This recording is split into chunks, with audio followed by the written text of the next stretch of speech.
I survived the arrows. I survived the crush. But I will not survive dawn. We rolled dice for their armor before we even drew our swords. God, we were so arrogant. The mud wasn't an accident. It was a trap laid by God.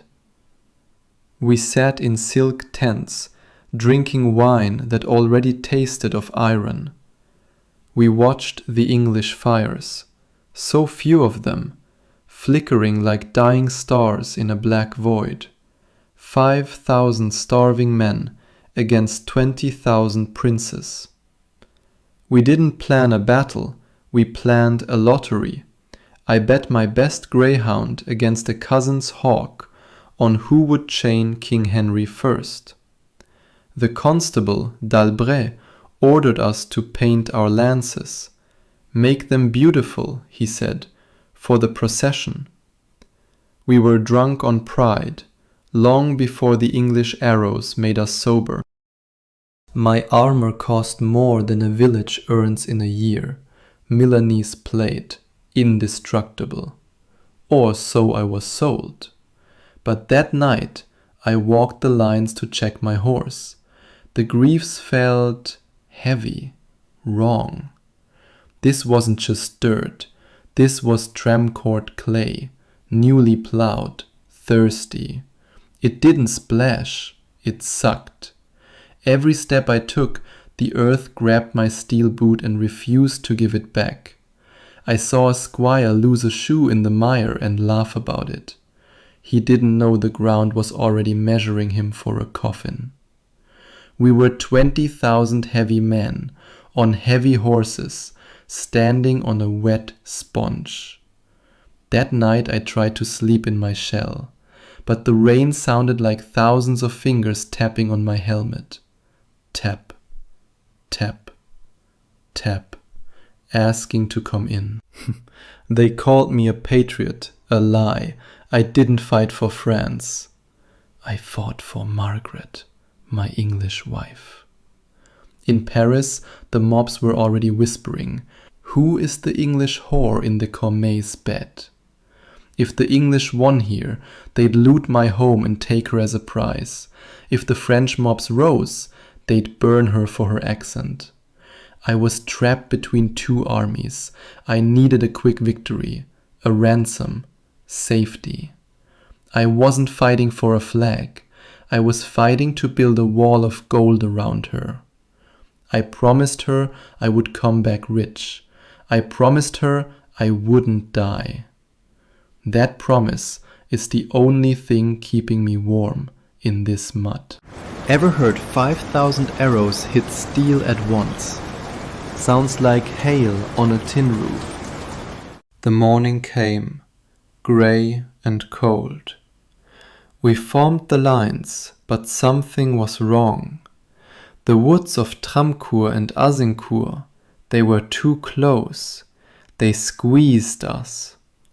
20,000 men pushed into a narrow strip of ploughland.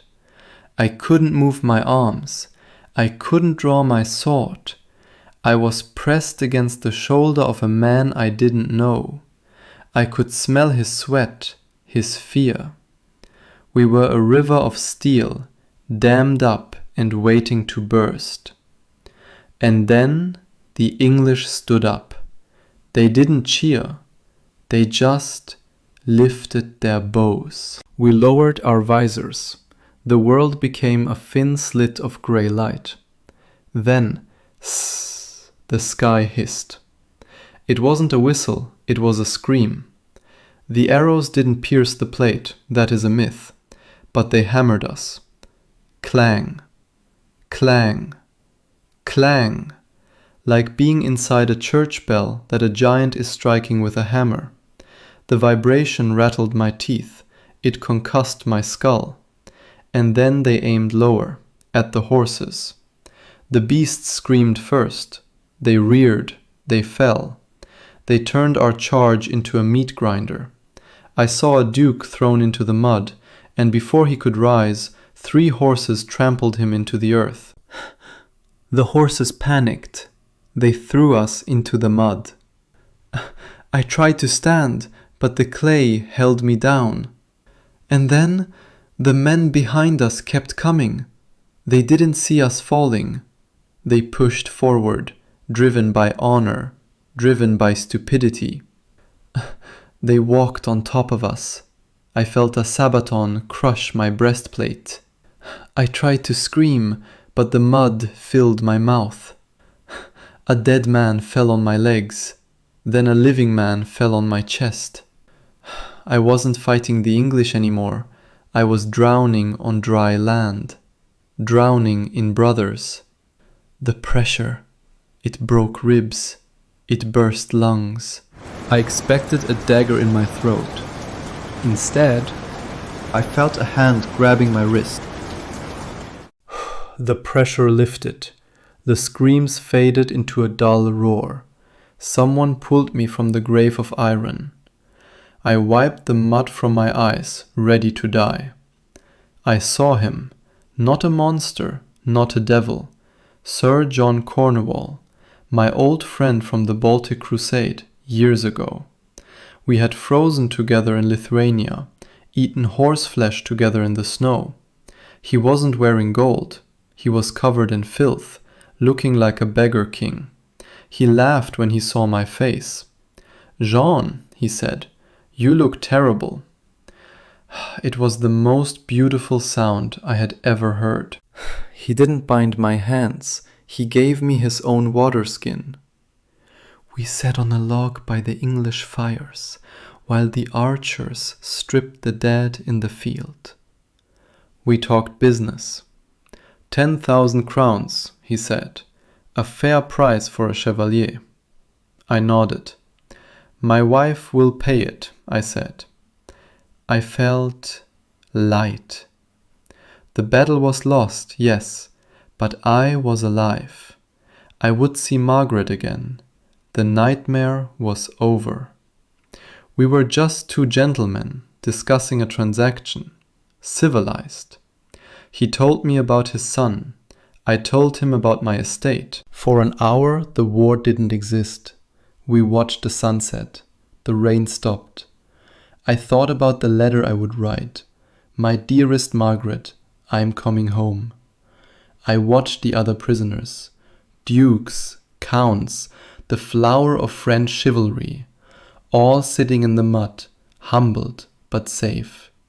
We were the currency of war. You don't burn money. You don't destroy gold. We were safe. I was so sure. I even slept for a moment, dreaming of a warm fire in Kent. The king didn't kill us out of cruelty. He killed us out of fear. It started with a noise behind the lines, a shout, smoke rising from the English rear. It wasn't an army, it was peasants. Local lords, Robinet de Bournonville and Isambard d'Agincourt. They weren't coming to save us, they were coming to steal. They raided the king's baggage train, they stole Henry's crown, his sword, his jewels, a petty theft. But to a king who was already outnumbered, it looked like a second attack. It looked like a pincer movement. King Henry looked at us, thousands of prisoners, still in our armor. If we picked up rocks, if we grabbed the swords of our guards, we could crush his exhausted army from the inside. I saw his face change. The chivalry died in his eyes. He didn't see knights anymore. He saw a threat. He called his captains. He gave the order. Not guard them, not ransom them, but kill them, all of them. Burn the currency, spill the gold. Sir John went pale. He refused. He spat on the ground. I am a knight, he shouted at his king. I do not butcher unarmed men. The other English lords turned their backs. They would not do it. So the king turned to the archers. 200 yeomen. They didn't care about coats. They didn't care about ransoms. They cared about living. They drew their mallets, the same heavy lead hammers they used to drive the stakes. They walked toward us. Silence fell over the camp. A terrible, heavy silence. John looked at me. He had tears in his eyes. "Forgive me," he whispered. He turned away so he wouldn't see. I didn't struggle. I didn't pray to God. I prayed to Margaret. I closed my eyes and imagined her face in the candlelight. I hoped she would forgive me for breaking my promise. I hoped she would survive the winter. The shadow of the mallet fell over me, the heat of the fire, and then the dark.